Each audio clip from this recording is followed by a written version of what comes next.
आप सभी का स्वागत है रियाज सर क्लास में। आज हम देखने वाले हैं कक्षा 10वीं गणित अध्याय 2 दो चरों का रैखिक समीकरण, हिंदी माध्यम एससीईआरटी सीजी।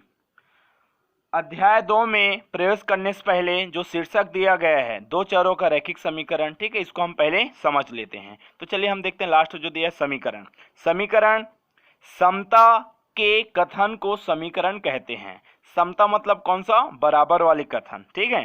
तो याद रखिए, आपका अगर कोई कह देगा क्या आपका सर जब समता के कथन को समीकरण कहते हैं तो सर बनता के कथन को क्या बनीकरण कहेंगे? तो याद रखिए, आपका यहाँ समता बनता नहीं है, क्या है? समता है, ठीक है। ठीक, तो समता के कथन को हम क्या कहेंगे? समीकरण। समता बराबर वाले, ठीक है, जिसमें चर व अचर संख्या का क्या हो? प्रयोग हो। चर, ठीक है, चर मतलब आपका अज्ञात राशि जैसे x हो गया, अचर मतलब यहाँ गिनती वाला, इनका प्रयोग होना चाहिए, ठीक है। तो सर बोलेंगे जैसे आपका, ठीक है, बच्चे लोग बोलेंगे क्या? अगर बराबर का चिन्ह लगा है, समता मतलब आपको बराबर कथन, अगर बराबर चिन्ह लगा है तो ये समीकरण बन जाएगा। जैसे कोई लिख दिए नाम बराबर मोहन, क्या ये समीकरण है? नहीं, ये समीकरण नहीं है, क्योंकि इसमें चर और अचर दोनों मतलब चर और अचर संख्या का उपयोग होना चाहिए, यहाँ ये नहीं हुआ है, ठीक है। आपका कहाँ है अचर, कहाँ है? गिनती नहीं है ना, ठीक है। अब दूसरा वैसे ही px बराबर x घात 2 धन 2x धन 5, ये भी समीकरण नहीं है। हालांकि इसमें आपका चर भी आया है, अचर भी आया है, लेकिन बराबर में यहाँ कोई भी अचर या गिनती वगैरह नहीं दिया गया है। और यहाँ जो px दिया है ना, वो इसी बहुपद को सांकेतिक रूप में लिखा गया है। मतलब जो बहुपद दिया गया है वो किस चर में बहुपद है? x में, तो उसका ये संकेतिक है। px क्या है? उसका संकेत है। तो ये आपका px बराबर x घात 2 धन 2x धन 5 क्या है? ये समीकरण नहीं है। समीकरण को समझने के लिए आपका बेस्ट एग्जाम्पल है कौन सा? तराजू, ठीक है। जैसे आपका हम सामान खरीदने के लिए जाते हैं बाजार, ठीक है, एक तरफ रख दें आपका कौन सा सामान, जैसे टमाटर आलू वगैरह लेना है, ठीक है, तो एक तरफ आलू सामान वगैरह रखा गया, टमाटर, और जितना किलो चाहिए 1 किलो चाहिए तो 1 किलो, 2 किलो चाहिए तो 2 किलो, ठीक है। इस तरफ क्या कर रखते हैं? बाट रख देते हैं। अगर दोनों का मान क्या हो गया? बराबर आया तो आपको तौल कर दे देते हैं, ये लो आपका सामान हो गया आपका जितना आपको चाहिए, ऐसा, ठीक है। तो यहाँ आपको दोनों पक्ष क्या होना चाहिए? मतलब आपका तराजू का पलड़ा बराबर होना चाहिए, ठीक है। तो यहाँ आपका एक समीकरण 2x बराबर कितना? 10, तो यहाँ एक तरफ 2x, दूसरा क्या आपका 10 बराबर होना चाहिए, ठीक है। तो बराबर, तो x का मान अभी क्लियर नहीं है हमें, ठीक है, तो x का मान हम क्या रख दे जिससे उसका मान क्या हो जाए? 10 हो जाए। तो x और 2 के बीच में गुणा हो रहा है, तो 2 का गुणा कितने बार करेंगे? ठीक है, 2 का पाठ कितने बार पढ़ेंगे? 10 आएगा 5 बार, तो 2 पंचे 10, अतः x का मान क्या हो जाएगा? 5। तो जो अज्ञात राशि था ना x, उसका मान पता चल गया कितना? 5। वो x बराबर 5 ही रखोगे तभी आपका क्या होगा? वो दोनों पक्ष बराबर हो पाएगा। बराबर के इस पार वाले को जो सीधे हाथ में है उसको कहेंगे दायां पक्ष, और बराबर के उस पार वाले क्या कहेंगे? बायां, ठीक है, बायां पक्ष। और दायां पक्ष को बोलेंगे राइट हैंड साइड, और जो बायां पक्ष है उसको लेफ्ट हैंड साइड। समीकरण के यहाँ उदाहरण दिया गया है, ठीक है, आपका इसे भी क्या है? समीकरण है। 2x बराबर कितना? 10, x धन 3 बराबर कितना आपका? ये 7, x घात 2 बराबर 9, 5x रेट 2 बराबर कितना आपका? 13, y बटे 3 बराबर कितना आपका? 9। ये सभी आपके क्या है? समीकरण है। तो इसमें देखिए किसी चर में x घात 1 आया है, मतलब घात कितना है? घात 1 आया है। किसी में घात कितना आया है? 2 आया है। किसी में घात कितना आया है? 2। किसी में केवल x का उपयोग किया गया है, तो किसी में x और y 2 का उपयोग किया गया है, ठीक है। तो चलिए देखते हैं आपका समीकरण हम क्यों हल करते हैं। अभी समीकरण देखिए ना, ठीक है, समीकरण हल क्यों करते हैं? जो अज्ञात राशि है, अज्ञात राशि का मान ज्ञात करने के लिए हम क्या करते हैं? समीकरण को हल करते हैं, ठीक है, समीकरण को हल किया जाता है। चलिए हम देखते हैं समीकरण के क्या क्या प्रकार हैं, ठीक है। पहला देखते हैं रैखिक समीकरण। रैखिक समीकरण, इसी समीकरण में, ठीक है, जो चर है ना उसकी घात कितना होना चाहिए? अधिकतम 1। अगर चर की घात अधिकतम 1 है तो उसको हम कहेंगे क्या? रैखिक समीकरण। ऐसा समीकरण जिसमें चर की अधिकतम घात क्या हो? 1 हो, उसे हम कहेंगे रैखिक समीकरण, ठीक है। तो उदाहरण 2x धन 3 बराबर 5, x बटे 3 धन 5 बराबर कितना? 30। तो यहाँ जो भी आपके चर का उपयोग हो वहां उसकी अधिकतम घात कितना होना चाहिए? 1 ही होना चाहिए। दूसरा है दो चरों का रैखिक समीकरण। हाँ, यही टाइटल है ना आपका, यही क्या है? टाइटल है ना आपका लेसन का। दो चरों का रैखिक समीकरण। ठीक है, तो यहाँ नाम से स्पष्ट है कितने चर रहेंगे, दो चर, तो एक x हो गया, दूसरा y, तो जिसमें आपका केवल दो चर का उपयोग किया जाता है। और अधिकतम घात कितना होना चाहिए, रैखिक समीकरण मतलब घात अधिकतम एक ही होना चाहिए। ठीक है, तो इस तरह x धन y बराबर 8, 2x ऋण 3y बराबर कितना 10, ये दो चरों के रैखिक समीकरण है। तो आपका हम प्रश्नावली में इस अध्याय में ऐसे ही दो चरों का क्या करेंगे, रैखिक समीकरण हल करेंगे। युगपत समीकरण, युगपत का अर्थ है एक साथ एक से अधिक चरों के समीकरण के समूह को, एक से अधिक चर, x और y दो चर है, हाँ, तो एक से अधिक चर होना चाहिए, उसके रैखिक समीकरण वाला ही है, इसके घात कितना होना चाहिए आपका, एक एक।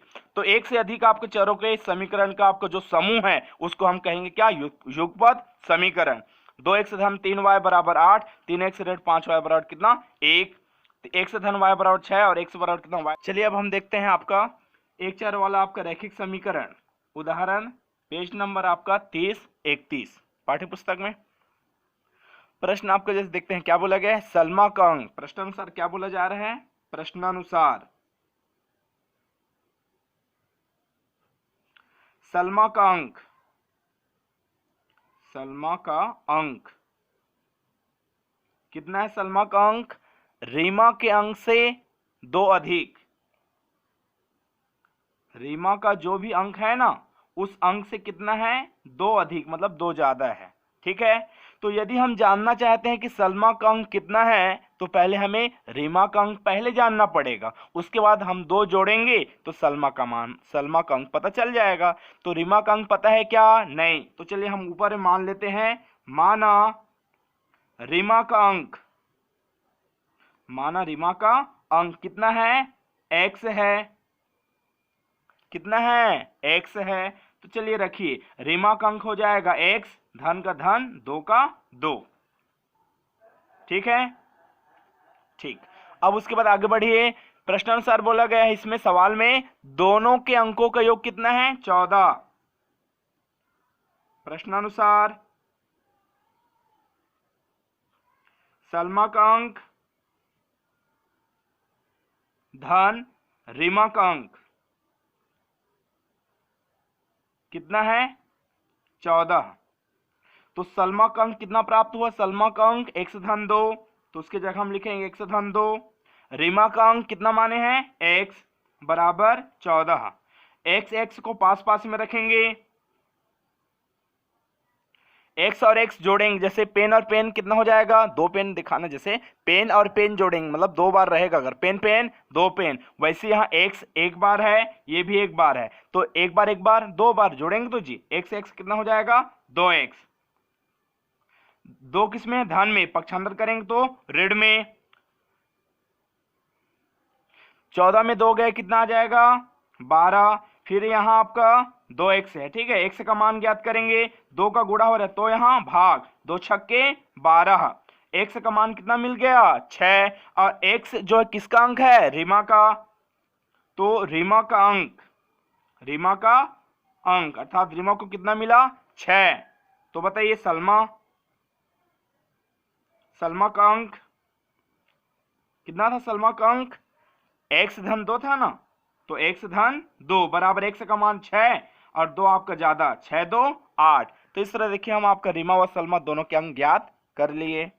चलिए अब हम देखते हैं आपका दूसरा प्रश्न, नीचे दिए गए त्रिभुज के प्रत्येक अंतःकोणों की माप क्या होगी। त्रिभुज दिया गया है आपका यहाँ चित्र, ठीक है, और हम जानते हैं चूंकि त्रिभुज के तीनों अंतःकोणों का योग कितना होता है, 180 अंश, अतः इसलिए क्या हो जाएगा, कोण ए, कोण बी और कोण सी, ये तीनों का कोणों का योग कितना हो जाएगा, 180 अंश। कोण ए का वैल्यू कितना है, कोण ए का मान x अंश और बी का मान x धन 40 और सी का मान x धन 20 बराबर 180 अंश। ठीक है, अभी यहां पर भी देख लीजिए, ठीक है, केवल x आया है और घात कितना है, 1, तो हम एक चर आपका एक चर का रैखिक समीकरण देख रहे हैं ना, उदाहरण, तो यहाँ एक चर आया है, देख लीजिए। तो चलिए हम सभी आपका क्या करेंगे, पहले कोष्टक हटा देते हैं, कोष्टक के बाहर धन है तो अंदर चिन्ह नहीं बदलेगा। अब सभी x को पास पास में और जो 40 और 20 उसको पास में 180। x x x 3 बार है, 1 2 3 धन है, सभी में जोड़ेंगे तो कितना x हो जाएगा, 3 बार है तो 3x।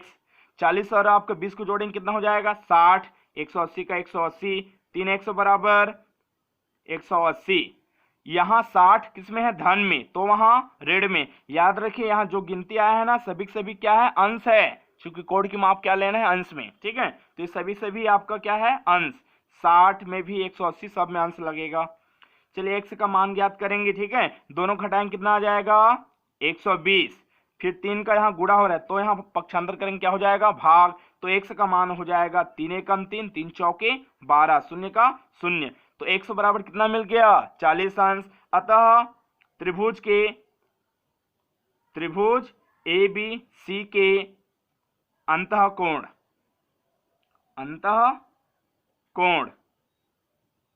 तो क्या हो जाएगा, कोण A बराबर क्या दिया गया था, कोण A का मान कितना था x, और x का मान कितना मिल गया है 40।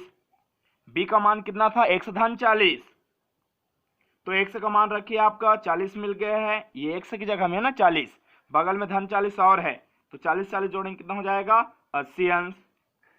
C का मान कितना है x धन 20, तो x का मान कितना मिल चुका है 40 और 20 का 20, 40 20 कितना हो जाएगा 60। तो हम आपका चेक कर सकते हैं कि हम जो बनाए हैं आपका वो आंसर सही है कि गलत। ठीक है, चलिए इन सबको जोड़ सकते हैं तो कितना हो जाएगा, ये 80 और ये 40, 80 और 40 जोड़ेंगे कितना हो जाएगा 120, और ये 60 को जोड़ेंगे कितना हो जाएगा 180। तो इस प्रकार हम जो बनाए हैं क्या है वो सही है। ठीक है, चलिए अब हम देखते हैं आपका करके देखें। पेज नंबर आपका 31 पाठ्य पुस्तक में। पहला, एक थैले में 50 पैसे के सिक्के हैं। ठीक है, एक थैला है जिसमें 50-50 पैसे क्या हैं, सिक्के रखे हुए हैं। इन सिक्कों की संख्या ज्ञात कीजिए यदि थैले में कितने रुपए हैं, 30 रुपए। ठीक है, तो दिया है एक थैले में 50 पैसे के सिक्के हैं, 50-50 पैसे के सिक्के हैं। ठीक है, तो 50-50 पैसे कितने सिक्के हैं ये पता है, नहीं है, तो माना थैले में 50 पैसे के सिक्कों की संख्या कितना है, 1 से है। ठीक है, जैसे यहाँ देखिए, अगर 10 रुपए के 2 नोट, 10 रुपए कितने नोट, 2 नोट, तो कितना हो जाएगा 10 गुणित 2 अर्थात 10 दूनी 20 रुपए। वैसे ही अगर मैं 10 रुपए के x नोट, कितने नोट, x नोट कहूं तो कितना हो जाएगा 10 का 10, जितना नोट उससे हम गुणा कर देते हैं, तो अभी x नोट है तो कितना हो जाएगा 10 गुणित x, 10x रुपए। तो यहाँ जो रुपए है और जो नोट की संख्या है दोनों का क्या करते हैं, गुणा।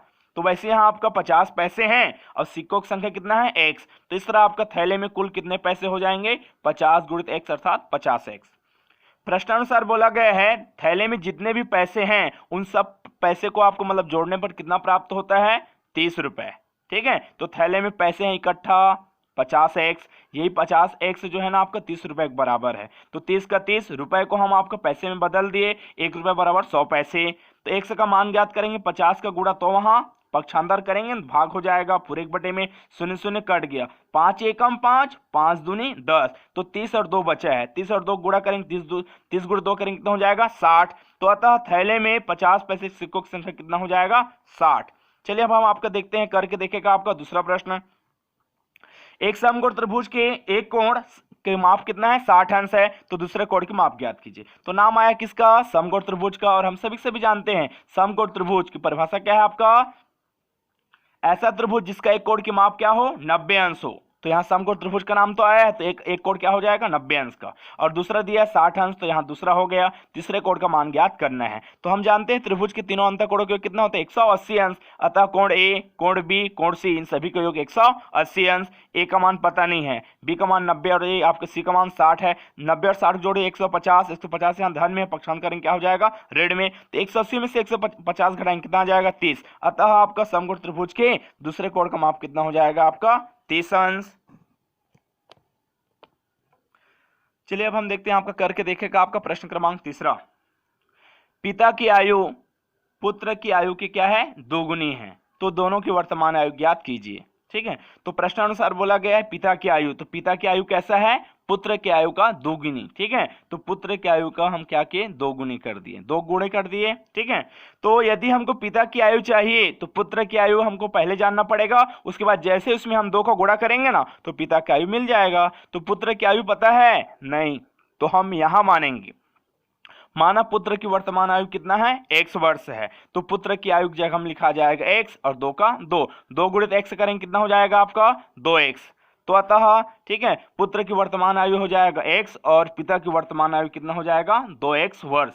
दोनों का हम आपका निश्चित मान नहीं बता सकते। ठीक है, क्यों, क्योंकि आपका यहाँ पिता की आयु और पुत्र की आयु में एक ही संबंध दिया गया है और आपका इससे कोई नया समीकरण प्राप्त नहीं हो रहा है। और कोई आपका कम से कम 2 समीकरण मिलता तो हम आपका हल करके ज्ञात करके बता सकते थे। ठीक है, कि दोनों की आयु कितना होगा। अगर ऐसे समान लगाएंगे, ठीक है, क्या कि अगर x का मान, अगर हम यहाँ मान लेते पुत्र की वर्तमान आयु कितना है आपका 20 वर्ष मान लेते हैं, तो पिता की आयु क्या हो जाएगा 20 गुणा 2, 20 दूनी 40 वर्ष।